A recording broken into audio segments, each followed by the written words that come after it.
What is up, you bozos? This is Dre for Athletes. Welcome to the channel.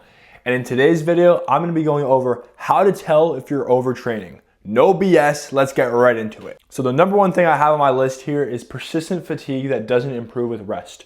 If your fatigue levels aren't improving, you're sleeping well, you're hydrating well, you're well nutritioned, and if your fatigue doesn't improve, that's a cause of overtraining. Usually you'll hit a workout, you'll get hydrated, you'll eat well, you'll go to bed, and the next morning, the fatigue will improve. If you tend to overtrain, that fatigue will stay. It'll slowly actually get worse, and you'll just keep having more and more fatigue. And the main thing that is affected by this is your daily energy levels. Your performance will suffer, but your energy levels will suffer as well. And you'll enter in that kind of vicious cycle of your fatigue doesn't go away, your energy levels stay low, and your performance suffers even more. Number 2 on my list here, decreased performance despite increased training. This one will make you want to tear your eyeballs out of your sockets because you're putting in so much work and your performance actually decreases. You're getting slower, you have less energy. And one thing I want you guys to understand before I continue is all of these symptoms are interconnected. Everything is connected.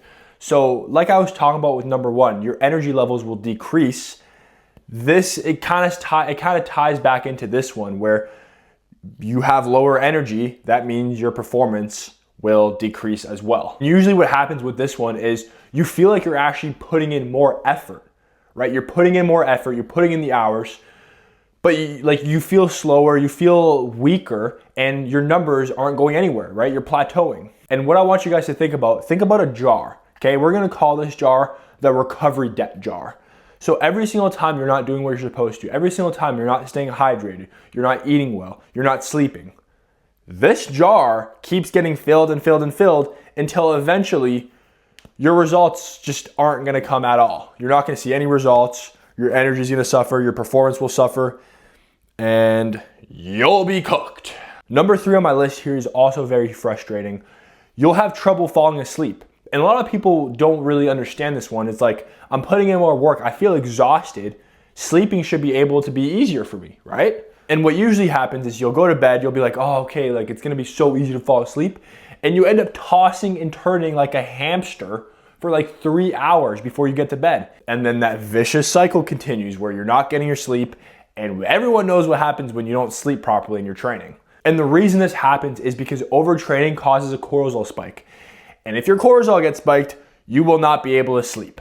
Also, your body will just constantly feel wired, right? If you're doing so much, like doing way more than you should, your body's kind of gonna be in a fight or flight state, and it's just gonna stay wired. It's gonna stay in that fight or flight state the entire day, the entire night. And it's gonna be that much harder to fall asleep. Number 4 on my list here, an increased frequency of injuries. This one's pretty self-explanatory, and you guys can start to kind of understand how each and every one of these symptoms are connected. And the thing that people don't understand with this one is you don't just randomly get a major injury. You might, if you keep overtraining, you'll get a major injury. But what usually happens is you tend to get small little nagging injuries, right? For example, something like kind of minor, my bicep that kind of starts nagging me or hurts. And I just say, oh, like this is normal, I'm working hard, you don't really think anything of it. And it just keeps getting worse and worse and worse until it does become a major injury. And the reason this one happens is because your joints, your muscles, your tendons, they're not able to kind of take on the load that you're giving them, right? And again, you're not sleeping properly. Everything just keeps piling up in that jar of recovery debt until you get cooked. Number 5 on my list here is your mood will start to change. And again, a lot of people don't understand that this is one of the symptoms. But if you think about it, if you put in a lot of work and you're not seeing results, eventually you'll start to get pissed. And the thing with this one is usually the person themselves don't actually realize it. It's the people around you. So your friends and family will start to tell you, hey man, like, is everything okay? Like they'll start to think that there's something wrong with you, like deep down, because your mood has just like drastically changed. Little do they know, you're overtraining. Number 6 on my list here, you'll have an elevated resting heart rate. And the reason for this one is because your central nervous system is cooked, is fried like teriyaki. And it just stays wired throughout the day, wired. Your adrenaline levels stay higher and your heart rate's gonna be higher because, back to what I was saying before, your body is in a fight or flight state, right? And it doesn't understand that, daily life is just daily life and you're not actually training. It'll start to kind of think that you're training the entire day and it'll just keep beating, and that's no bueno. Number 7 here, frequent illness or a weakened immune system. This is also one that people just don't realize. And this is because, think about that jar of recovery. The higher that recovery debt gets, the weaker your immune system gets. Like, everything is connected. And people don't understand that, the more you work out, that recovery debt keeps piling up if you're not taking care of your body or if you're doing too much.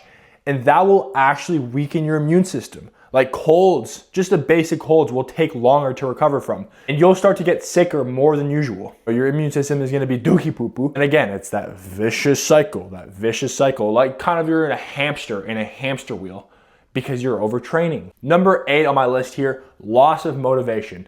And this one kind of goes hand in hand with the mood changes, but it's pretty easy to understand. If you're training a lot and you're not seeing results, eventually, I don't care how dedicated you are, eventually you will lose a little bit of motivation. You'll see the people around you aren't doing as much, yet seeing more results.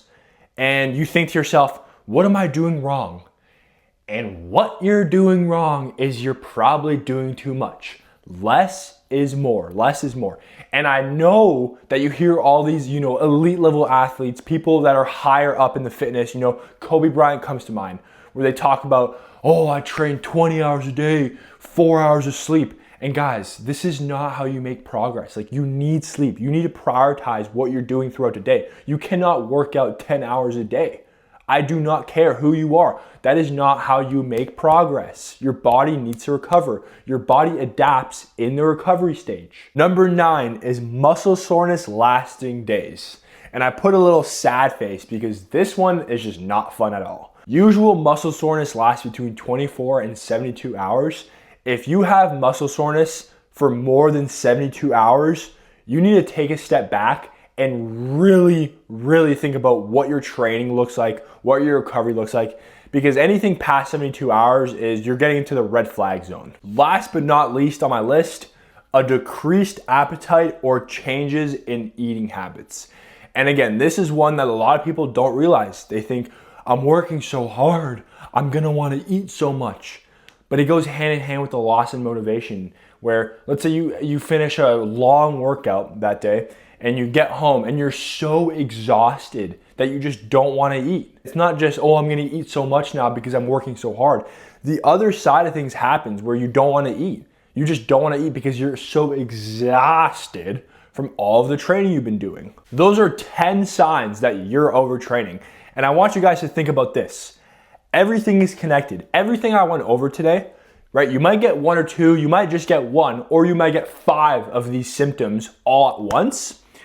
But eventually, if you keep doing this, if you keep overtraining, you will get all of them because they are all connected. Everything is connected. Your body is connected to your mind, that is connected to your, literally everything is connected. This is why it's so crucial that if you are trying to reach a level of performance that you're not currently at and you're trying to reach your full potential, it is crucial that you do all the right things. How you do something is how you do everything. If you're putting in work in the gym, but your nutrition is dookie and you're eating McDonald's every single day, eventually it'll come back to bite you in the ass. So make sure you're doing everything properly, get your 8 hours of sleep, drink a lot of water. I don't see a lot of you guys drinking water, right? And this is one that is, guys, all of these things are in your control. You can control all of these things. You can wake up in the morning and chug water. You can wake up in the morning and have a healthy breakfast, not dookie poo poo McDonald's breakfast sandwiches that I know all of you guys eat. I really hope you guys enjoyed the video. Make sure you like, comment, and subscribe. And I put a little happy face because you should be happy that you even get the chance to train. Let me know if there's any other videos you guys want and drop a comment if you have any questions. I'll see you guys next time. Let's get it.